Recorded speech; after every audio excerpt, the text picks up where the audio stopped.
Thank you. Good job, George. Anybody else? All right. We'll give George a hand for us. The other question is anybody here for the first time?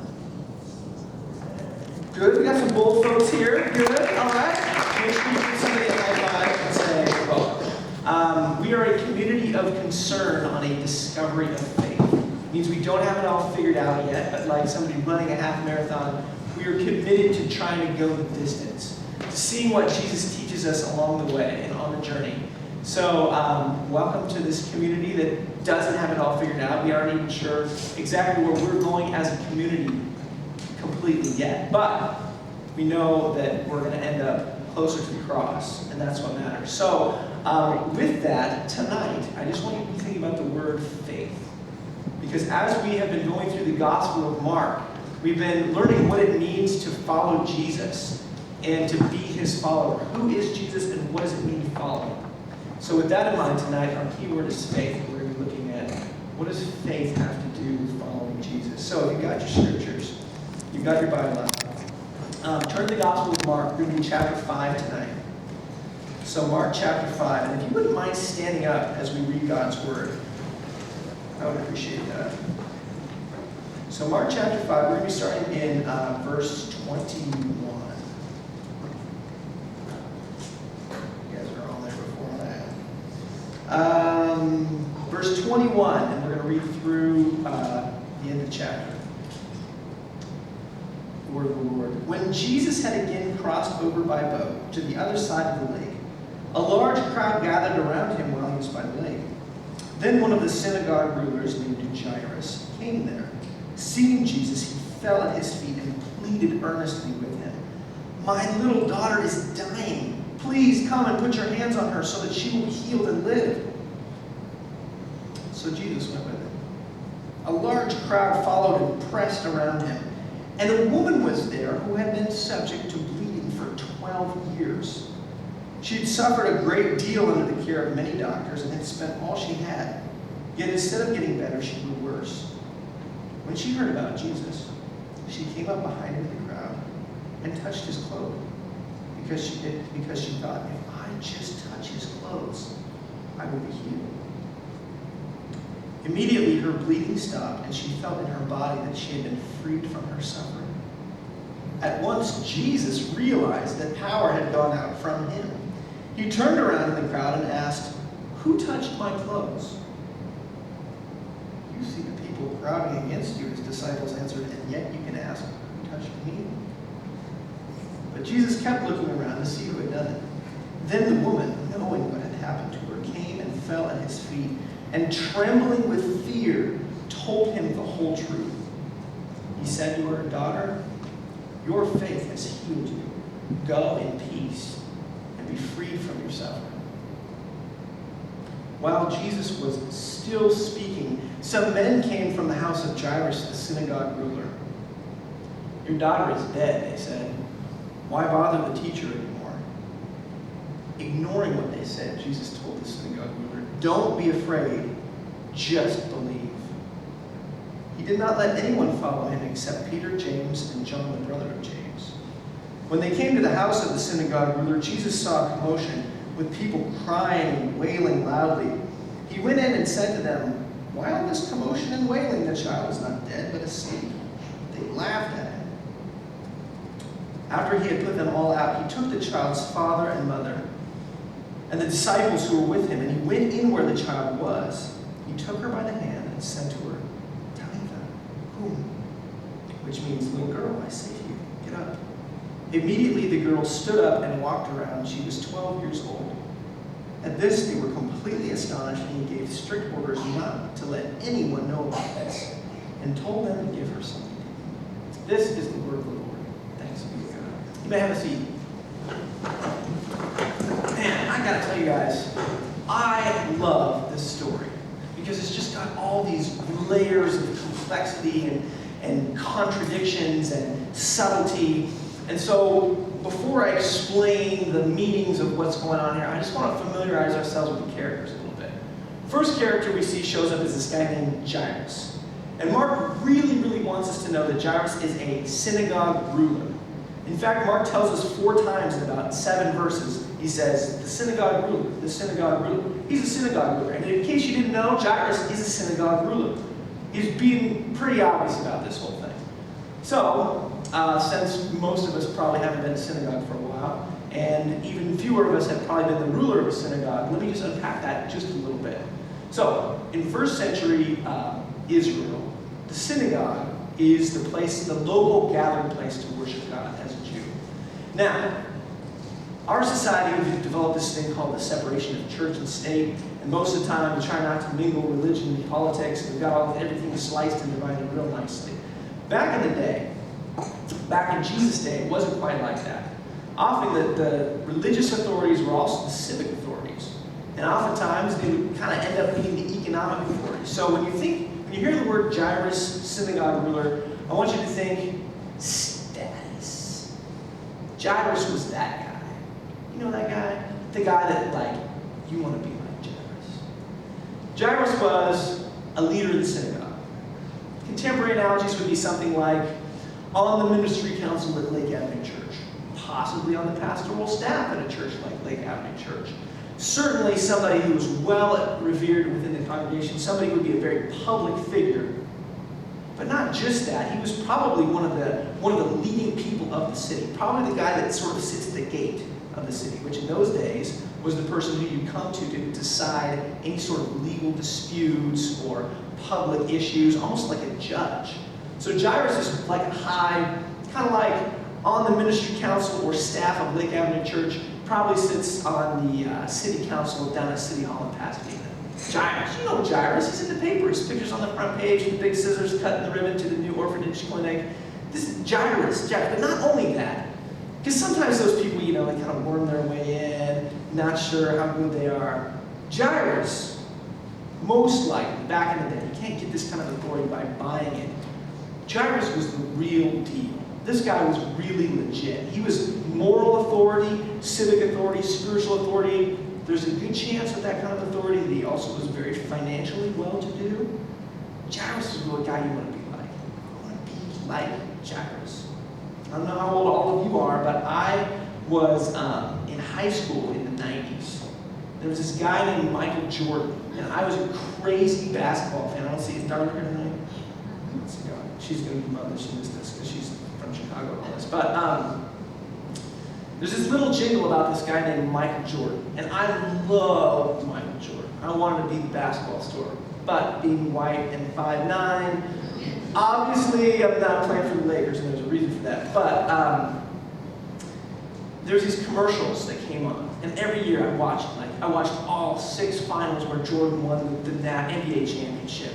Bit my nails to the bone. I mean, loved it. And there was this commercial that when I would shoot hoops in my driveway, the song went through my head. And you all know what's coming right now, right?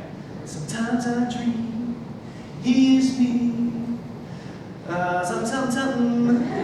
then it's, I dream I move, I dream I groove like Mike. If I could be like Mike, I wanna be like Mike, like Mike.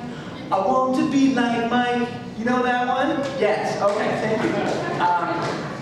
Maybe I'll try out for American Idol if the Lakers don't need me. We'll see what happens. Or maybe not. But that's Jairus. He is like the guy you want to be like in town. He's got the beautiful 12-year-old, wonderful daughter, the great family, the status in the synagogue. You want to be like Jairus. There's a guy, Bill Robinson was his name. He was the president of my college when I was in college. Man, I want to be like Bill Robinson. Not because he was the president of the college, but because he was cool. He literally knew the first names of every student on campus. So, like, I'm nobody, like, sophomore in comm class, and Bill Robinson, president of the campus, comes walking across the campus, and he'd be like, hey, Mark, what's up? How's your comm class going? I'm like, hey, Bill! But, I mean, super down to earth, but, like, spoke super well. Very articulate, very genuine, very caring, just real and awesome to the core. And everybody that ever met this guy said, I want to be like Bill. That's Jairus, okay? You got that in your mind? That's Jairus. So, Jairus. And now we know his daughter is sick and dying. So we got a really quality guy who is totally legit, but he's humble enough to go to Jesus and fall down on the ground, which is a very humiliating thing for somebody of status to do, even in our day, but even more back then. Falls in the dirt in front of Jesus and says, please heal my daughter. I want you to heal her more than I care about this crowd seeing me humiliate myself. Please come heal my daughter. Jairus. Got him? Okay. Then, in the middle of this episode, we have this second character. And this is really a fascinating character because Mark told us 4 times that this guy's name is Jairus. He's a synagogue ruler. Status, okay? We're going to put status. Jairus is here. We're going to hang a name tag over him that says, hi, my name is Status. Okay? Over here, we have this woman. We're not even given a name. She's just a woman. We know who Jairus is. We know what he does. We know where his place is. Over here we have a woman. We don't know her name. We don't know what she does. All we know is her problem. And it is a shameful problem. I mean, even today, in our society, if you had a situation like this woman, you're not telling people about it. Because how do you tell people about something like this? You don't. Even close friends is hard to talk to sometimes, but certainly not the general public. Back then it was even more intense because you got a situation where to have an issue of bleeding means that in the Jewish religious system, you're ceremonially unclean, which means you can't go into a house of worship, which means that you're not actually allowed to make physical contact with anybody, because the act of physical contact, touching somebody, brushing against them even with your clothes, makes them ceremonially unclean. So regardless of whether or not by today's standards it's a contagious disease, you are quarantined. Physically, but also socially and emotionally. You become an untouchable. So we have this woman here who is totally anonymous. We still don't even know who she is, but we know what her problem is. So we're going to have this woman here, and we're going to hang a name tag over her neck that says, unstatus. We got a huge social spectrum here, entering into the same space. Status, unstatus. Okay, so this is just framing the picture. And I'm hoping that as we're hearing these a little bit, we can start to hear ourselves enter a little bit into this story. Maybe how we experience a little bit of our own lives, perhaps, or people we know. So we've got this situation where we've got 2 people who have absolutely nothing in common, except this really interesting situation of 12 years. And I'm still not totally sure what to do with this. I'm not sure if I understand all the links that are there. But Jairus had a daughter for 12 years. And this woman had been unable to have children and suffered for 12 years. Jairus, status, has it all. The woman, no, doesn't even have a name, but has suffered. But they both had some period of life. They've traveled completely different roads for the same exact amount of time, and suddenly they find themselves in the same place at the same time with this same guy named Jesus, and they both have desperate needs. Very different needs, but very desperate needs. So here's where I want us to make the next move. Who is this guy that they connect with in their moment of greatest need? And what does that connection look like? So, this guy, Jesus, who we think we all know from the bumper stickers, maybe from coming to church, maybe from reading our Bible. He is the guy that does exactly what we always expect him to do, right? That's what we've been learning as we've been studying the Gospel of Mark. He's pretty predictable, right? And this is where you go like this. No. Jesus messes with us. And the first thing that he does, I love this, in verse 30, I love this part. And you know why? Because it reminds me when I was a kid on road trips.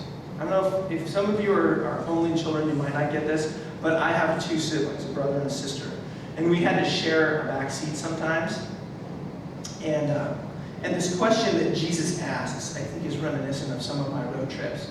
Who touched me? Mom, he touched me! He crossed the line where the seatbelt was and wasn't supposed to. He touched me. He looked at me like the dumbest thing ever to say. And so I'm pretty sure that when Mark wrote this, I think he might have given us a little edited version of what the disciples actually said. Because they said a pretty nice, soft thing. You see the people crowding against you, his disciples answered, and yet you can ask, who touched me? Now, that probably is what the disciples said. Because they were probably really smart and keen and sensitive and knew that Jesus might blow their minds. But if I was there, I would have said something like Peter says in these other places in the Bible where he sticks his foot in his mouth. I would have said, Jesus, are you crazy? Who touched me? Why don't you just look around and say, anybody who hasn't touched me yet, raise your hand. Because there's probably only like 3 people in the crowd who haven't touched you yet. Everybody knows that you touched Jesus to get healed. Like, it's obvious. Who touched me? Jesus. We're on the way to heal some girl that's dying, and you want to stop and find out who touched you? That's crazy. Crazy. Why would you do that? Jesus ignores him. And he keeps looking. And this is one thing I really want us to get about Jesus in this story. He looks around. She acknowledges that it was her. She comes trembling with fear. She falls at his feet and tells him the whole truth. I.e., she tells him her whole story.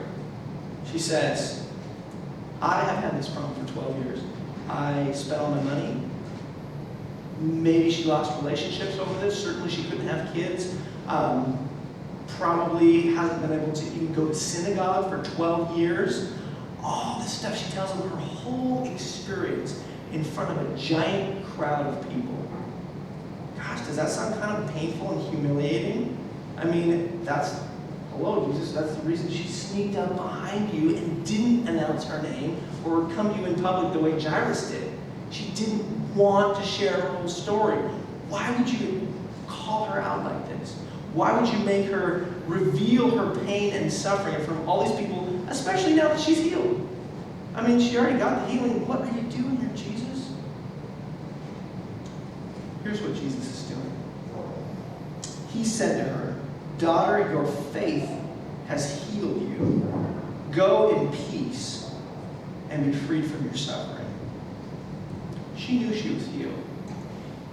But Jesus said, your faith is healed. He clarified a little bit. It's faith. Something about this healing was activated by the willingness to trust Jesus and take a risk. She took a big risk. To touch Jesus meant she made him ceremonially unclean.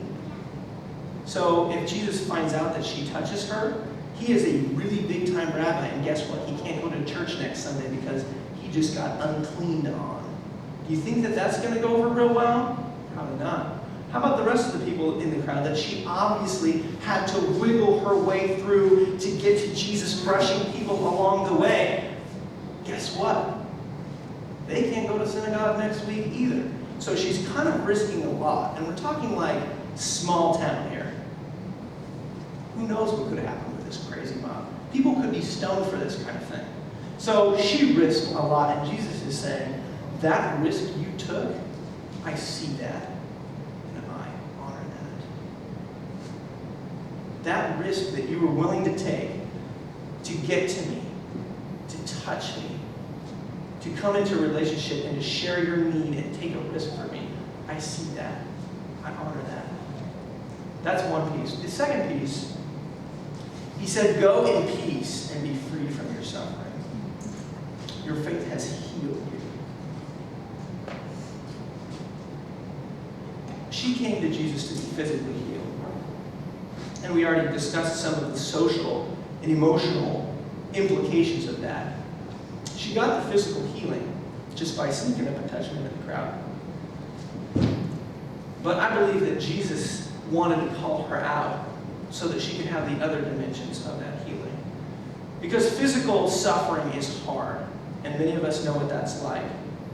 But to be ostracized, misunderstood, shamed, avoided, that's really hard. And Jesus wanted to say, woman, tell your story, and then I'm going to tell everybody that you're clean. So guess what? You can go to synagogue this week. Guess what? Your friends don't have to worry about giving you a hug anymore. Guess what? Your husband, if you still have one or ever did, is welcome to come in and embrace you again. I want you not just to be physically healed. I want your relationships to be healed. I want your community to be healed. I want your heart to be healed. Wow. Wow, that's a Jesus I can start getting excited about. That when I go to him and say, Jesus, I need this, he says, sure, you can have that. But why don't you have this too? Because you know what? You really need this and you don't even know you need it. You don't even know you need to ask for it. But I'm going to call you out and give it to you anyway. Oh, man. Man, I get excited about a Jesus like that. Now, that's the woman. But we see some interactions with Jairus that show us a little bit more about Jesus too. And this is really fascinating. Jesus could have come back for this lady. I mean, he says, who touched me? Don't know for sure. But I kind of think Jesus probably knew who touched him. I kind of think Jesus probably knew who this lady was, probably knew what was going on. He probably didn't have to be like, my wallet's gone, my power, where's my power? Who took it? What's going on here? I mean, last couple of weeks ago, we talked about when they lowered the guy through the ceiling. And Jesus instantly knew in his mind what they were thinking and answered their questions before they asked them. I'm kind of thinking Jesus probably knew who this lady was, probably knew her story. Didn't call her out because he needed more information, but because he wanted to offer her an extended kind of healing. So, certainly Jesus could have come back later, could have gathered the crowd together later after he finished healing Jairus' daughter and said, hey, by the way, lady, I saw what you did earlier, come here. But he does it in the middle of this dramatic episode. Jairus is in desperate need. His daughter is in the ICU, and time is ticking away. And Jesus stops and has this whole huge conversation with Miss Unstatus over here, while Mr. Status waits. Have you ever been on hold? Maybe call an insurance company. Or call somebody that's really important, and you're really hoping to get through to them, and you hear the, really bad jazz or music that crackles, and you're like, come on, how much money do I pay for my premiums? And you are, playing music that doesn't even sound good on the phone. That's what Jairus' experience was like, and he was not the kind of person that should have to wait. I don't know if you've ever felt that way, where you feel like you're doing everything right. You've been living the way that you should. You've been praying the way that you should. You've been showing up and answering and honoring God to the best of your ability. And your prayers just keep bouncing off the ceiling. And you're like, God, why? Why would you make Jairus wait? Why not only would you make Jairus wait, but would you make Jairus endure a greater level of suffering than he already had? He was terrified with fear for his daughter's life, and then she died. And she died. Now, we know the end of the story because I just read it. But I want us to just think a little bit tonight about the moment where Jesus speaks to Jairus, and he says, right after his friends come and say, Jairus, she's dead, no one can teach her anymore. Jesus says, Jairus, don't be afraid, just believe. Just trust. The word your faith has made you well, same word there. Just faith. Just trust me, Jairus. Just trust me. Sometimes Jesus calls us to go further than we would like to go in our faith. Sometimes we want to trust him for something, and Jesus says, I'm not just Jesus the vending machine. I do love to give you good gifts, and I want to meet your needs. And when you pray, I want to answer and honor your prayers. But sometimes, just like the woman who got more than she even asked for, more than she bargained for, sometimes we need to go more than what we think we do. Sometimes Jesus pushes us, challenges us. And so like Jairus, we're faced sometimes with waiting, not knowing, seeing our circumstances deteriorate and not understanding why. And if you're in a situation like that tonight, where you're facing some sort of uncertainty, where you feel like God has forgotten about you while you can see him at work in other people's lives, you're not sure why it's taking so long when meds aren't working, when the doctor isn't right, why the relationship seems to be getting worse even though you're praying. I want you to hear the words as if you were Jairus. Don't be afraid. Just believe. Just trust. Don't trust just to get the outcome that you want. Don't just trust that Jesus can heal your daughter. Just trust Jesus. Because Jairus had lost what he came to Jesus for. He came to Jesus for healing, and that was off the table. Maybe you've come to Jesus with some things that are now off the table. Jesus, I want this by this age. Jesus, I need this situation in my life. Jesus, I need this not to happen. I need this marriage not to go this direction, not to pass this point. And it has. So God's word to you tonight is the same as his words to Jairus. Don't be afraid. Just believe. Just trust that Jesus is bigger than what you're asking him for. And instead of just giving you something, he can give you himself. And that is enough, and even more than what you're specifically asking him for. Jairus and the woman both got what they asked for. Eventually, the woman got physically healed. Jairus got his daughter restored to full health. They both got more than they asked for. She ended up getting social and emotional healing. Jairus ended up with a tremendous, wonderful story. But ultimately, what they both got was a very personal, intimate connection with Jesus. They shared a moment where they experienced Jesus caring for them personally in ways that they weren't ready for. Jairus came asking for a favor.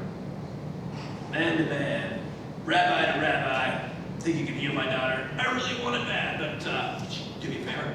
Maybe let's just speak sometime. The woman said, I don't want you to know who I am. Nobody else does. My name's anonymous.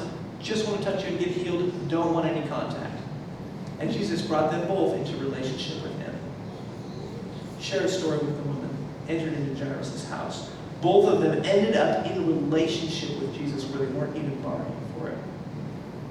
So as you move forward in your walk of faith, whatever your encounter with Jesus looks like, I challenge you tonight to think about where Jesus might be looking to give you not just what you need or what you want from him, but more of himself in ways that maybe you haven't even expected. Maybe Jesus is ready to draw you near to him in some way that you're not really even ready for, but he's inviting you. The last thing I want to say is that in both of these situations, the healing was activated by faith. People willing to trust Jesus for crazy stuff, to do outlandish things because they believed Jesus could do something for them. And by touch. The woman touched Jesus, and Jesus took the little girl by the hand. I want to encourage you tonight to look for places where you can trust Jesus. Where can you live in faith? Because that's what it means to follow Jesus, to trust him. And where is Jesus looking to take you by the hand and to let you feel his touch? Let's pray.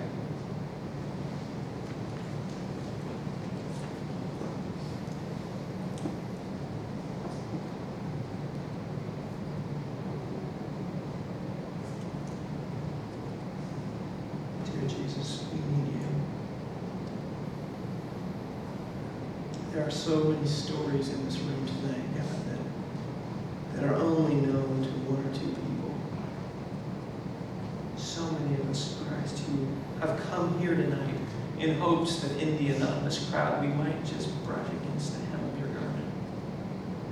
So many of us have come, and as we sing these songs, we are Jairus crying out for you to heal us, God. So many ways, God, we are challenged to keep trusting you in a world that makes faith seem impossible, irrational, a waste of time, a waste of hope. Tonight, God, I pray that you will come and renew our faith, that you will take us by the hand, that you will speak these words of hope to us, Christ, that you will heal us, and that in doing so, you will give us what our souls really need.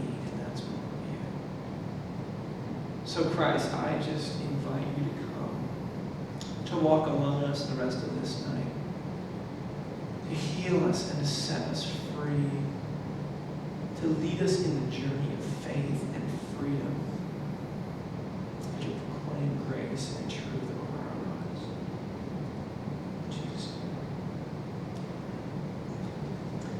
we're going to shift gears a little bit. Right now, the four leaders of Warehouse on the leadership team